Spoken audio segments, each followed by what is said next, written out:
my third year now. It's going to be quite brief, and I'd love to go into more detail with a lot of it, but unfortunately that's going to have to wait for later. So as Sam pointed out, the purpose of the project is to investigate how police officers are informed about, how they identify and respond to individuals categorised as vulnerable. It's an investigation of the decision-making process, but it's also an investigation of what exactly do the police mean by the term vulnerable, and how do they use that in their day-to-day lives. So stage one and stage two. Stage one is a continual review of force and national policy relating to different kinds of vulnerabilities, as well as legislation. Stage two was non-participant observation of kind of the primary contact units, which happened in November, December and January. So the three kind of contact units, contact services, which is the 999, 101 and call handlers and dispatchers. Custody is pretty self-explanatory. I do have to have a brief exposition of what is a harm reduction hub. Each neighbourhood policing team has a harm reduction hub in Staffordshire. These hubs were previously referred to as vulnerability hubs. They're basically a safety net for the police and for service users. They review specific incidences that I'll go into later from the previous 24 hours or 48 hours if it's a Monday for the weekend, to ensure that the incident has been graded but also actioned properly, either by contact services or response or the neighbourhood policing team. They also work very closely with other agencies. Daily hub meetings for individuals usually categorised by one or more agencies as vulnerable and may need multi-agency intervention. They're involved in things like the multi-agency child protection plans, multi-agency risk assessment conferences, which are for domestic violence, and MAPA, the multi-agency protection assessment for violent or serial offenders before they're released from prison.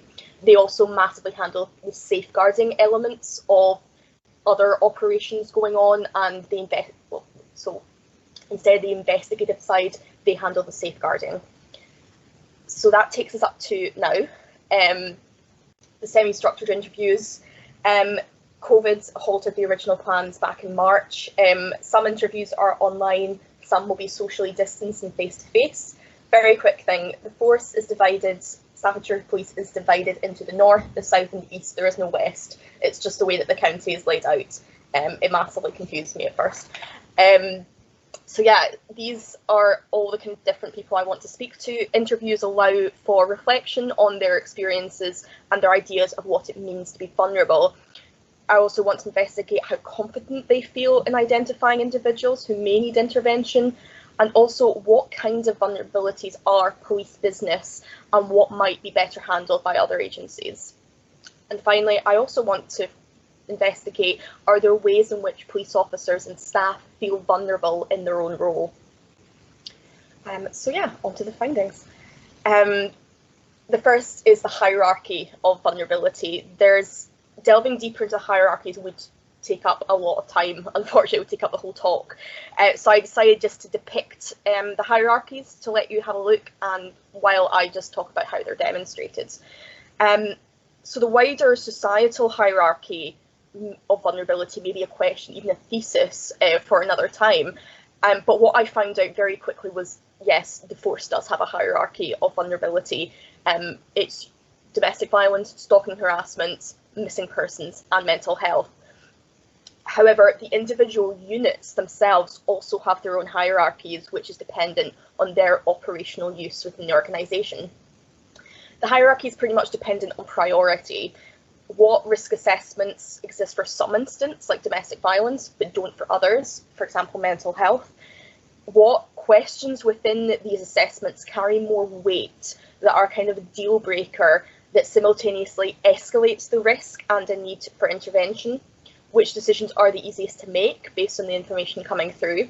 What incidents are the most common as well? Domestic incidents would be the most common.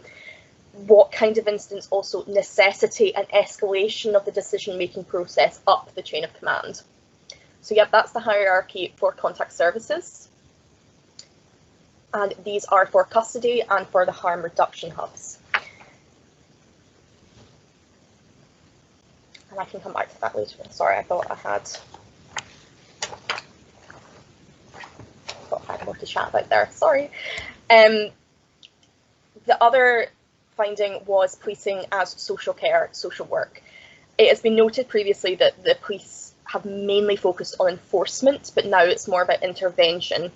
And with that has come a soft approach to policing with an increased emphasis on the duty of care. I've asked various people why this change came about, and the most common answer is it just had to.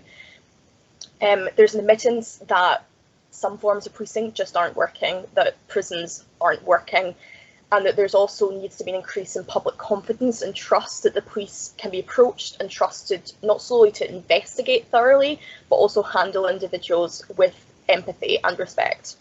So, for example, within custody, the risk assessment that occurs when an individual enters custody is described as this necessary so we know how to look after you. That's how it's described to people. There's very much an emphasis on feelings, on emotions. How are you feeling right now is a part of pretty much every risk assessment and every review that is done by the custody officers. Their assessments are then written up explicitly as a care plan that then follows them to court.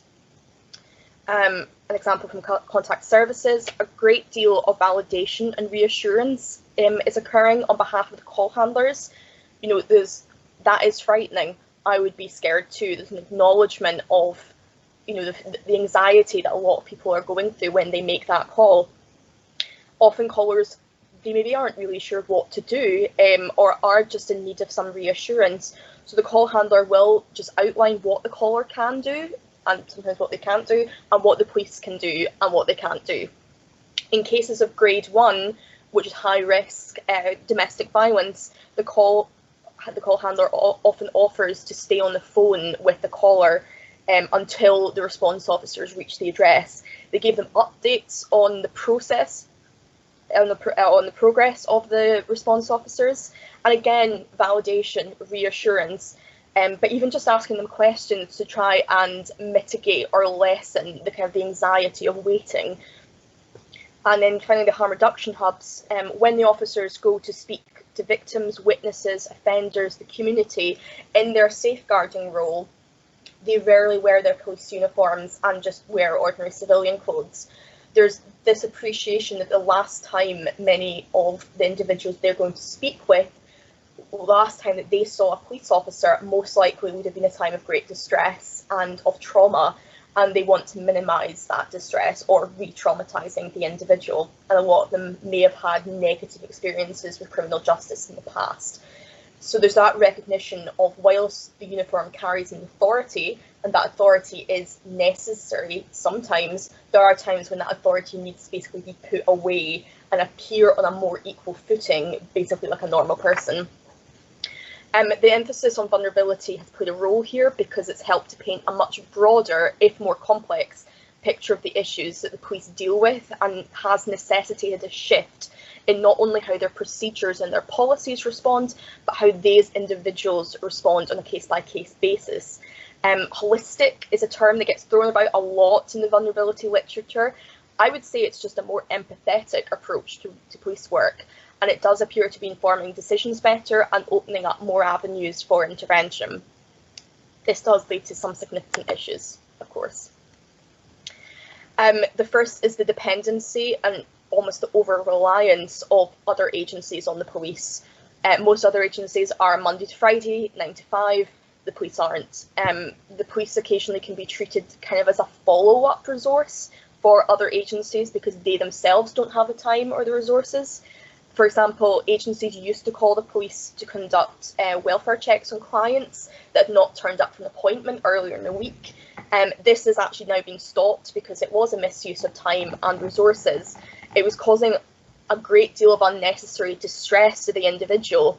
You know, the police unexpectedly turning up at their door to ask why they missed an appointment, and then the police needing to spend several hours reassuring and calming the individual down.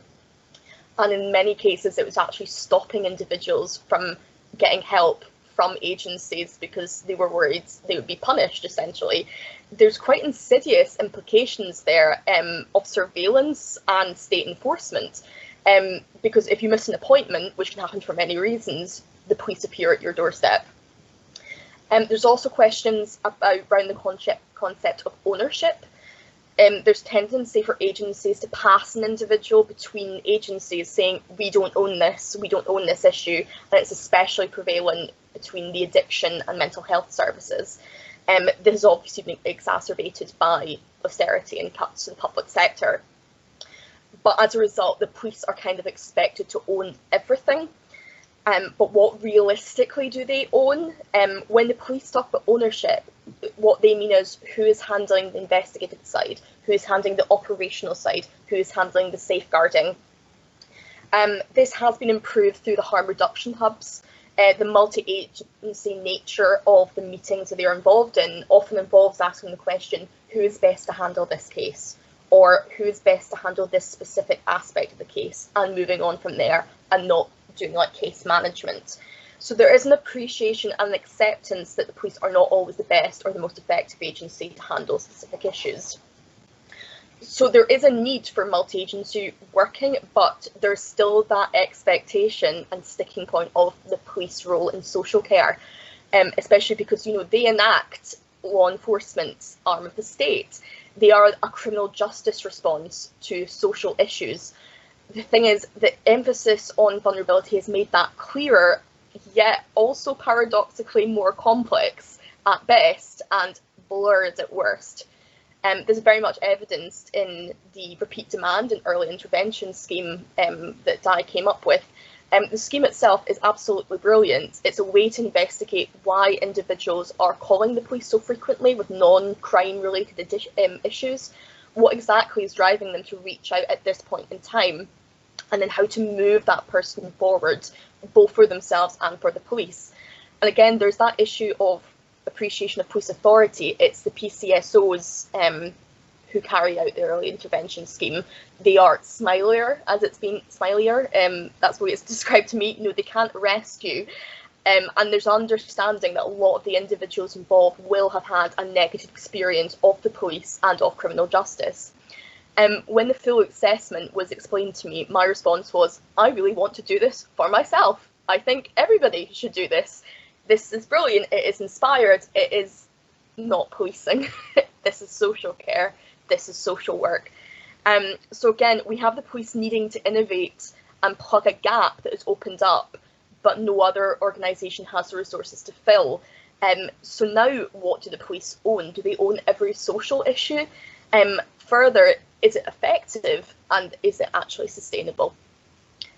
And just on to last bit, situational vulnerability. A lot of the literature on vulnerability is concerned with who is considered vulnerable, which often mirrors hierarchies of victimization or those marginalized within our society. What I've actually seen so far with the police, who is vulnerable, is more of a question of what. What is occurring in the individual's life that makes them vulnerable. There's very few questions that place an emphasis on race or class or gender. Age does play a factor, especially missing persons, as looked after children and children generally make up a significant amount of missing persons reports. The risk assessments that are used by the police superficially appear very restrictive, boundaried, a tick box approach to instance. However, when you actually investigate a bit further, that's actually not necessarily true. So, for example, contact services have the dash, domestic abuse, stalking, harassment, and response officers have the dial, domestic incident action log, to be completed at every domestic incident, and then they are reviewed by the harm reduction hub. There's a victim assessment, a child assessment if they are present, and an officer assessment. There's a yes-no format, though notes can be made in the log to expand. It generates a score, which is approximately out of 22. Nobody was actually quite sure. But the thing is, the magic number that they are looking for is 10. Because if it's below 10, the safeguarding aspects remain with the harm reduction hub. If it's above 10, the safeguarding aspects go to the multi-agency safeguarding hub, and then for review at the multi-agency risk assessment conference. the investigation is handled by CID. The score increases if physical violence occurs, if children are present or shared by the individuals, as well as previous incidents and dial scores. However, things like sexual violence, sexual coercion are actually not included in the assessment. But it's also not that simple. Because even if the score is less than 10, the hub can make the decision to escalate the case to MASH and then on to MARIC. So, for example, there were 2 different cases that I came across, both scored less than 10. However, for each incident, the response officer taking the assessment asserted that the score did not reflect how serious the incident actually was. One case involved sexual violence and the other involved sexual coercion and blackmail. So basically, the minute sexual violence appeared on the log, it was, yeah, that needs to be escalated for safeguarding. Even in domestic violence policy, which extensively covers the role of control and coercion, sexual violence is linked in just as a tandem crime, similar to homicide, but sexual violence and coercion is not explicitly or extensively merged into that policy. Yet, from the examples above, officers have picked up on the nuance involved and they've responded appropriately. There we go. I'm sticking with domestics. They are a forced priority, so they come up a lot, but they're also incredibly common, unfortunately. What counts as a domestic is actually a very broad umbrella. It includes families, parents, step-families, children, in-laws, partners, and those dating. Actually, one of the cases I mentioned occurred on a first date. There is some criticism for the sheer breadth of the term and its application. But I would actually assert that it appreciates the very broad spectrum of violence, abuse, and coercion that exists within the domestic sphere and within relationships. So it's not simply falling into that traditional cultural image of domestic violence of a male perpetrator and a female victim. Further, it incorporates often overlooked issues such as parents being abused by their children or abused or exploited by their adult children, and vice versa. In cases of abusive homes, abusive families, the children who have been abused, that abuse doesn't usually magically stop it once the child turns 18. And now that young people are remaining in their parental home for longer, it provides a recourse for them to be safeguarded. Another quick example of situational vulnerability, this time from custody, and its emphasis on mental health. So again, brief bit of exposition. You have observation level 1, that means there's no issues, checked every 30 minutes. Observation level 2, you are checked and roused every 30 minutes. This is for issues with drugs, alcohol, and head injuries. Then there's observation level 3, which is a cell with a camera. This is usually mental health, active threats of suicide or self-harm, drugs withdrawal, and actual epilepsy as well. However, saying that you have mental health problems does not automatically mean that you will be assessed as needing to be put on observation level 3, because pretty much every detained person responds to the question, do you have mental health problems, with yes. Low-level anxiety and depression, very common, are the most common. PTSD is becoming increasingly more common as well. But back to the example, an individual said that they had a diagnosis of schizophrenia. However, they were on medication, there was no evidence of hallucinations, no evidence of delusions or distress, and so the decision was made to put them on observation level 1. And then another example, the opposite end of the spectrum, an individual said, no, I don't have any mental health problems. They were initially placed on observation level 1, but as the assessment continued, they became far more distressed, and the decision was being made to put them at observation level 3. So again, there's an appreciation of the nuance and the shifting dynamics of not only the context, but of an individual's vulnerability. The vulnerability aid. This aid can help to exemplify the nuance. It's not the innate factors of an individual that makes them vulnerable, it is the presence of the situational factors. They can certainly play off each other, but it's primarily the situational factors that are being assessed by the police and used to identify and then respond to vulnerability. The question being asked is, how vulnerable is this individual in this moment, these circumstances, this time and this space? Then what can we, do to reduce this vulnerability, including the feeling of being vulnerable right now and in the future. Very much a whistle-stop tour here. So this is where the project is so far, very much a warp speed tour. A focus of vulnerability has opened up the space for nuance, for validation, reassurance, for deeper inquiry, for empathy, a sense of care, for multi-agency working and information sharing. It provides an ability to be informed about underreported or misunderstood issues such as domestic violence.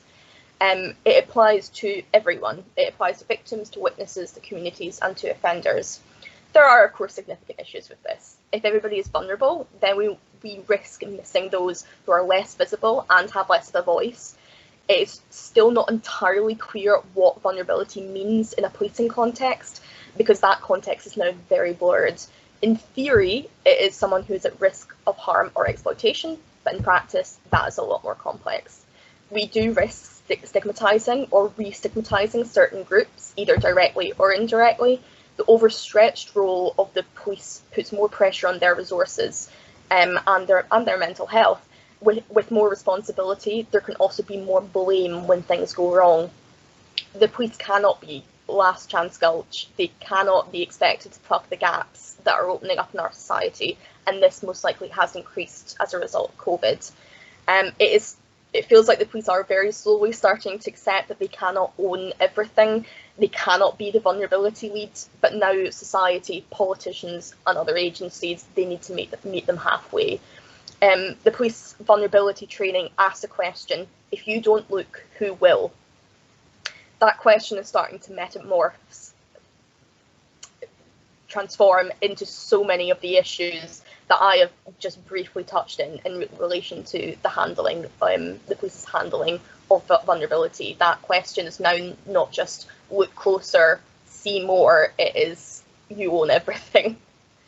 And that is just not sustainable. And that is the end of my talk. Thank you very much. Okay, thanks, Laura, that's great.